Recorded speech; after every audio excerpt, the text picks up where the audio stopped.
जमात चहारम की ग्रामर के उन्वान के साथ मैं हाजिर हूँ।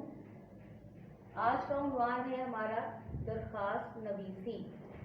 जब आप इसको कॉपी पर तहरीर करेंगे एज अ होमवर्क या क्लास वर्क तो आप सबसे ऊपर लिखेंगे दरख्वास्त नवीसी।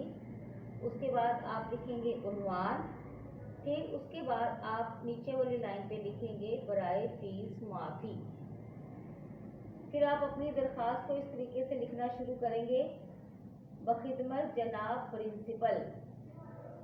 अब यहाँ पर हम सिर्फ प्रिंसिपल लिखेंगे, चाहे वो मर्द है या औरत है, दोनों के लिए प्रिंसिपल ही चलेगा, बजाय इसके कि हम लिखें बखिदमत जनाब हेड मिस्ट्रेस या बखिदमत जनाब हेड मास्टर।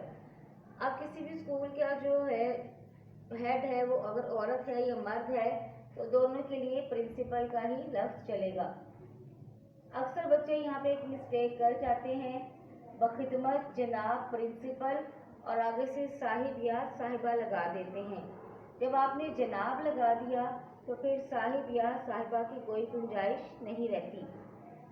जब आप इसका ओहदा लिख देते हैं तो उसके बाद आप एक वक्फा डालते हैं, ठीक है। उसके बाद आप अपने स्कूल का नाम तहरीर करते हैं, जैसे है अलाइड स्कूल्स।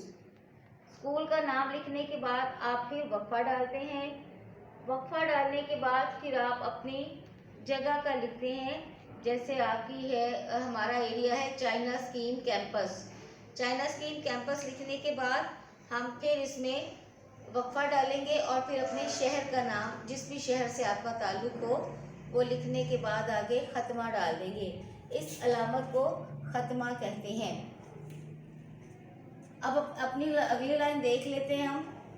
ये है जनाबे आला। जनाबे आला चाहे मर्द है या औरत है, दोनों के लिए हम जनाबे आला ही लिखते हैं।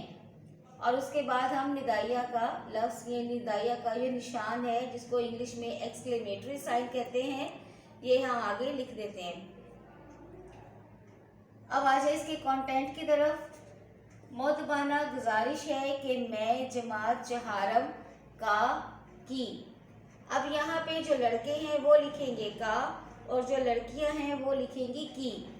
तालिबे इल्म, तालिबे इल्म एक ऐसा लफ्ज़ है जो लड़की और लड़का दोनों के लिए चलता है। इसमें ये किसी एक जेंडर के लिए मखसूस नहीं है, ये दोनों के लिए तालिबे इल्म ही चलता है। तालिबे इल्म हूँ। मेरे वालिद साहब की माहाना आमदन बहुत कम है, जिसकी वजह से वो मेरे तालीमी अखराजात बर्दाश्त नहीं कर सकते। बराए मेहरबानी।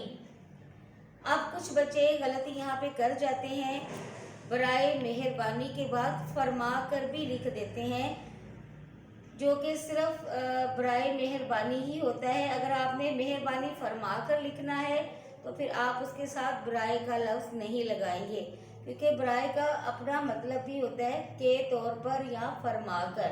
तो जब आप बराए मेहरबानी लिख देते हैं तो उसके आगे फरमा कर की गुंजाइश नहीं रहती। या आप खाली अगर बराए को कट करके लिख देते हैं मेहरबानी फरमा कर तो वो भी ठीक है। कहने का मतलब ये है कि बराए और फरमाकर, इन दोनों में से कोई सा भी एक आप लफ्ज़ इस्तेमाल कर सकते हैं।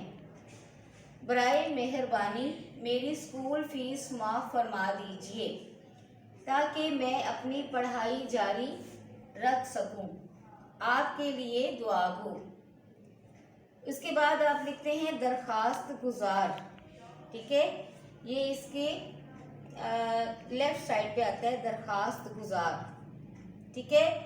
और उसके नीचे आप लिखते हैं अलिफ बे जीम। अलिफ बे और जीम के दरमियान में आप ख़त्मे की अलामत डालते हैं और उसके बाद आप अपनी जमात चहारम को शो करते हैं।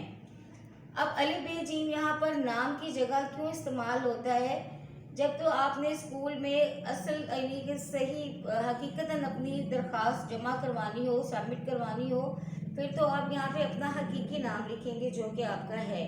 लेकिन जब आप क्लास वर्क में, होमवर्क में या पेपर में या टेस्ट में जब आप इसको अटेम्प्ट करते हैं तो फिर आपने यहाँ पे सिर्फ अलिफ बे और जीम लिखना है। उसके बाद आपने अपनी जमात को शो करना है कि आपकी जमात कौन सी है। जमात चहारम।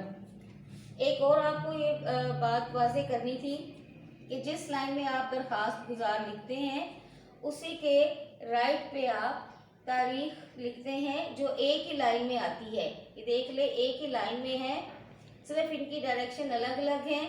तो आप इसके तरफ इस यानी कि राइट हैंड पे लिखेंगे तारीख 16 नवंबर 2024 और उसी लाइन के उधर आप दूसरी तरफ लिखेंगे दरख्वास्त गुजार अलिफ बे जीम और जमात चहारम। उम्मीद करती हूँ कि आपको समझ आ गई होगी और हमारा जो यूट्यूब का चैनल है अलाइड स्कूल चाइना स्कीम का, उसको आप फॉलो करें और हमारे लेक्चर से इस्तेफादा हासिल करें। बहुत शुक्रिया।